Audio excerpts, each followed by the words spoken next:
नमस्कार दोस्तों।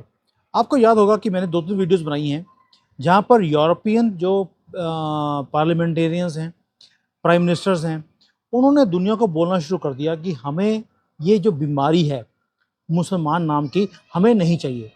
ये हमारे देश में आकर गंद डाल रहे हैं, हमें ये जानवर अपने कंट्री में या सूअर कह लीजिए, हमें नहीं चाहिए। अभी अमेरिका में भी लोगों ने वहाँ पर सड़कों पे आकर प्रदर्शन करना शुरू कर दिया, गेट आउट मुस्लिम्स। मैंने उसके ऊपर डिटेल में वीडियो बनाया था। यूके के अंदर जो ब्रिटिश लोग हैं, उन्होंने बोलना शुरू कर दिया, इन कॉकरोचों को बाहर निकालिए। अब जापान पे आते हैं। जापान के अंदर एक पॉलिसी बनाई गई थी 30-40 साल पहले 1990 में कि हमें ये कॉकरोच नहीं चाहिए, और 34-35 साल लग गए। उन्होंने इन कॉकरोचों को अपने देश में आने नहीं दिया। अब उसका फायदा क्या हुआ? फायदा ये हुआ कि एक तो इन्होंने जाकर कंट्री को गंद नहीं डाला। वहां पर जैसे आप पता कि जहां जाते हैं ये गंद डालने शुरू कर देते हैं, ये वहां पर नहीं कर पाए। और यही रीजन है कि जापान का जो पासपोर्ट है दुनिया का सबसे ज्यादा पावरफुल पासपोर्ट है, क्योंकि वहां के जो नागरिक हैं वो पीसफुल रहना पसंद करते हैं। कोई भी जाकर बॉम्ब नहीं फेंकता, चाकू नहीं चलाता, लड़कियों का अगवा नहीं करते हैं। इसलिए 190 से ज्यादा कंट्रियां दुनिया की ऐसी हैं जहां पर जापानीज को वीजा भी लेना नहीं पड़ता, जबकि भारत को दुनिया का कोई ऐसा कंट्री नहीं है जहां पर वीजा ना लेना पड़े। क्यों? वीजा लेना इसलिए पड़ता है क्योंकि उनमें कहीं जिहादी ना आ जाए, इसलिए उनको डर लगा रहता है। जापान ने एक बड़ी ही खूबसूरती से एक पॉलिसी बनाई, ट्रेनिंग प्रोग्राम कर दिया कि कोई भी आदमी स्किल्ड है, अनस्किल्ड है, अगर वो जापान में आएगा, जिसको हम कहते हैं कि फॉरेन वर्कर्स अगर रिक्रूट किए जाएंगे जापान के अंदर, तो उन्हें एक ट्रेनिंग प्रोग्राम के थ्रू जाना पड़ेगा, यानी कि पढ़ा लिखा आदमी ही आएगा। अब इनकी जो कौम है उसमें पढ़ने लिखने की तो आपको मालूम है, मदरसा का मतलब है मैड रस आने दे। तो ये पागलपन का जो रस पीते हैं बचपन से, उसके कारण पढ़ने लिखने की इनको आदत नहीं होती है। जापान को मालूम था कि इन जिहादियों को रोकने का तरीका एक ही है कि वहां पे बोल दो कि भाई पढ़े लिखे आदमी आएंगे, उनका पहले टेस्ट लिया जाएगा। अब टेस्ट लेने में भी फेल हो जाएंगे क्योंकि कंप्लीट मैन ये होते नहीं है, बचपन में ही कुछ काट दिया जाता है। तो ये कंप्लीट मैन ना होने के कारण ये अनस्किल्ड दिमाग से भी और बॉडी से भी ये सारी जिंदगी रहते हैं। इसलिए जो जापान है उन्होंने अपनी कंट्री को एक खूबसूरती से एक ये क्लॉज डालकर उन्होंने अपनी कंट्री को बचा लिया। अब वहां पर दोबारा से मुहिम शुरू हो गई है कि इमिग्रेंट्स को बुलाया जाए, यहाँ पर बाकी के जो लोग हैं बाहर की दुनिया के, उनको बुलाया जाए, और जो साइड पे हम लोग ये पॉलिसी बनाई हुई थी इसको भी रखते हैं और इन लोगों के लिए डोर भी खोलते हैं। लेकिन उन्होंने ये साथ में एक क्लॉज दोबारा से डाल दिया है। पहला तो ये कि जो पहले पॉलिसी थी कि जो आएंगे यहाँ पर ह्यूमंस, बोला उन्होंने कि ह्यूमंस के जो राइट्स हैं, क्योंकि वो इनको जापानीज इनको जानवर ही समझते हैं, पता नहीं क्यों। तो इसलिए जो ह्यूमन राइट्स हैं, ताकि उसकी वायलेशन भी ना हो, कि हम यहाँ पर ट्रेनिंग प्रोग्राम के लिए जो आएगा उसे ट्रेनिंग प्रोग्राम अटेंड करना पड़ेगा। 2 साल के लिए वो ट्रेनिंग में की ऑब्जर्वेशन में रहेगा, उसके बाद 3 साल उसको काम करना पड़ेगा। 5 साल के बाद आप यहाँ पर रेजिडेंस बनने के लिए आप अप्लाई कर सकते हैं। उसके बाद कंट्री डिसाइड करेगी कि आपको रेजिडेंसी देनी है या नहीं देनी। अब ये सारा कुछ क्यों किया जा रहा है? क्योंकि जापान की जो पॉपुलेशन है वो कम होती जा रही है, लेकिन उन्हें ये भी डर है कि हमारी पॉपुलेशन कम हो रही है, अगर ये कहीं जानवर आ गए, ये कॉकरोच, तो ये वहां पर जाकर कॉकरोचों की तरह मल्टीप्लाई करेंगे और फिर वहां पे गंद के ढेर इकट्ठे करेंगे और वहां पर जापानियों का भी जाना मुश्किल हो जाएगा। आपको मालूम है जो इनके पहले प्रधानमंत्री थे आबे, जिनका कत्ल कर दिया गया था, वो भी रेडिकलाइज आदमी था जिसने कत्ल किया था, जबकि जापान में ऐसा काम होता नहीं है। तो जो उनका भी ये कहना था कि हम जो इमिग्रेंट्स हैं उन्हें रिस्ट्रिक्ट करेंगे यहाँ पर आने के लिए, और उन्होंने आने भी नहीं दिया। परमानेंट रेजिडेंसी का तो मतलब ही नहीं है जापान में इन कॉकरोचों को कभी मिल जाए। बड़ा ही रेयर होता है कोई पढ़ा लिखा, कोई गलती से पढ़ा लिखा, हाँ, मदरसे से ना पढ़ा हुआ अगर वहां चले जाए तो उसे कोई जॉब मिल जाती है, वरना इम्पॉसिबल है जापान में। दोस्तों एक तो ये चीज है जो जापान ने बड़ी ही खूबसूरती से किया, हमें सिर्फ हाईली स्किल्ड लोग चाहिए, पढ़े लिखे कंट्री से चाहिए। अगर अनस्किल्ड भी आएगा तो वो भी पढ़ा लिखा होना चाहिए, जिसके थोड़ी सी दिमाग हो। तो इन्होंने ये तो फ्रंट डोर बैक डोर जो इमिग्रेशन की पॉलिसीज हैं बड़ी ही जबरदस्त बनाई हुई हैं। एक काम और किया, ये भी आपके साथ शेयर करना जरूरी है।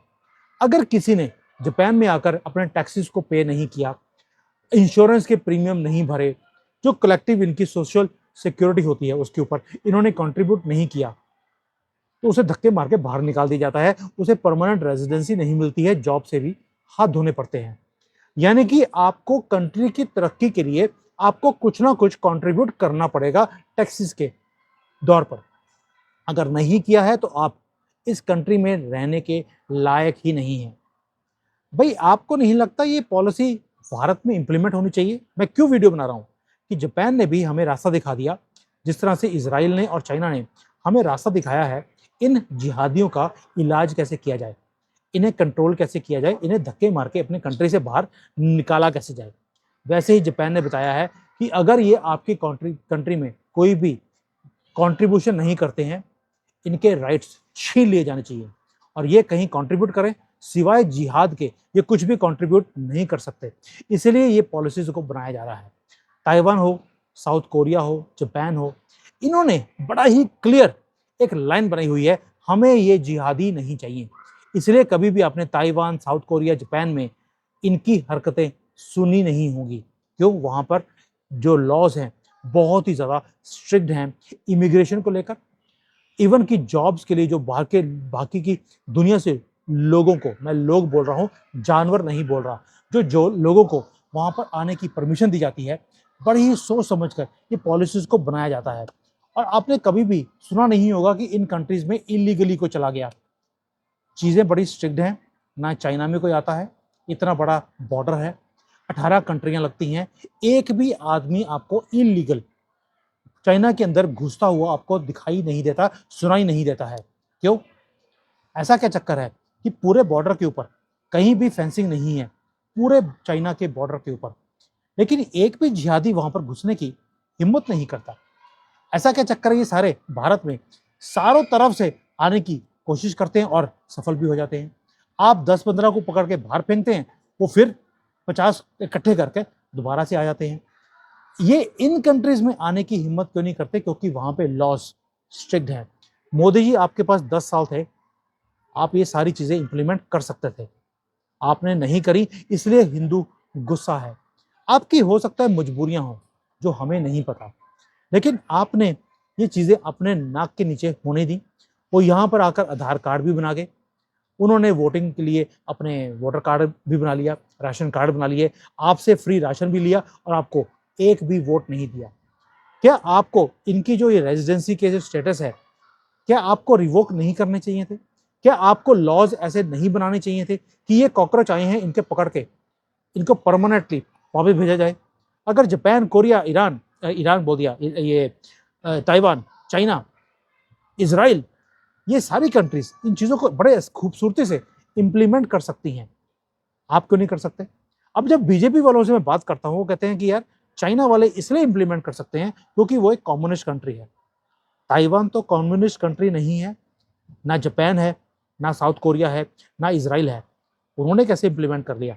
तो आपका जो ये बहानेबाजी है कि हम एक डेमोक्रेसी हैं इसलिए हम इसे इंप्लीमेंट नहीं कर सकते, ये सरासर गलत है। और इसीलिए इस बार हिंदुओं ने आपको वोट भी नहीं दिया कि आपने कुछ किया ही नहीं, जब इन कॉकरोचों के ऊपर आप कंट्रोल कर सकते थे। अभी आप जाकर लेकर आए हैं वक्फ बोर्ड का स्यापा, जब मेजोरिटी में थे तब क्यों नहीं लेकर आए? और आप पास नहीं करवा सके इस चीज को, आपको पास करवाने की जरूरत ही नहीं है। अगर उनके पास वक्फ बोर्ड में इतनी उनके पास अथॉरिटी है कि जहां पर वो उंगली लगाए वो प्रॉपर्टी उनकी हो जाती है, आप हिंदुओं का वक्फ बोर्ड अलग से बना दीजिए, हम जहां पे हाथ लगाएंगे वो प्रॉपर्टी हमारी होगी। उसी दिन, जिस दिन आप ये पास करवा लेंगे, उसी दिन वो बोलेंगे हमारा वक्फ बोर्ड आप खत्म कर दीजिए।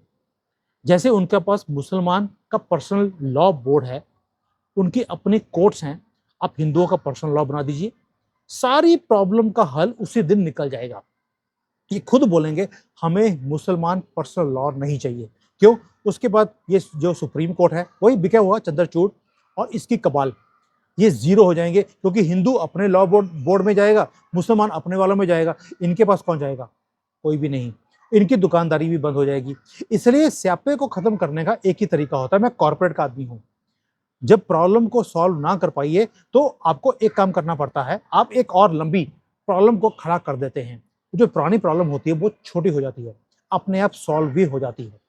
तो मोदी जी, मुझे वैसे आपको अकल देने की जरूरत नहीं है, आपके पास अकल है। आप चीफ मिनिस्टर रहे हैं इतनी देर के लिए, इतना लंबा इतिहास है आपका प्रधानमंत्री बनने का, तीसरी बार आप बन गए हैं। लेकिन आप जो हिंदुओं का जो क्राइटेरिया है, जो जरूरतें हैं, जो हमारा लीगल स्टेटस है हिंदुस्तान के अंदर, वो आप नहीं दिलवा पाए जब पूर्ण बहुमत था आपके पास। 350 से ज्यादा सीटें थी, अगर आप सॉरी एनडीए को इकट्ठा कर लें, आपने नहीं किया, आप कर सकते थे।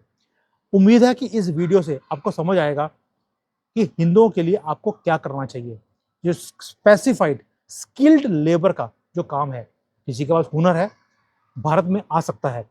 दूसरे, लात मारकर उनका बाहर भेजा जाए या उनका पेस्ट कंट्रोल वैसे ही किया जाए जैसे चाइना करता है, इजराइल करता है, अब जापान ने भी करना शुरू कर दिया, 34 साल से कर रहे हैं। होपफुली मोदी जी आप कुछ करेंगे अभी। ये वीडियो आपके लिए है। थैंक यू, जय हिंद, वंदे मातरम।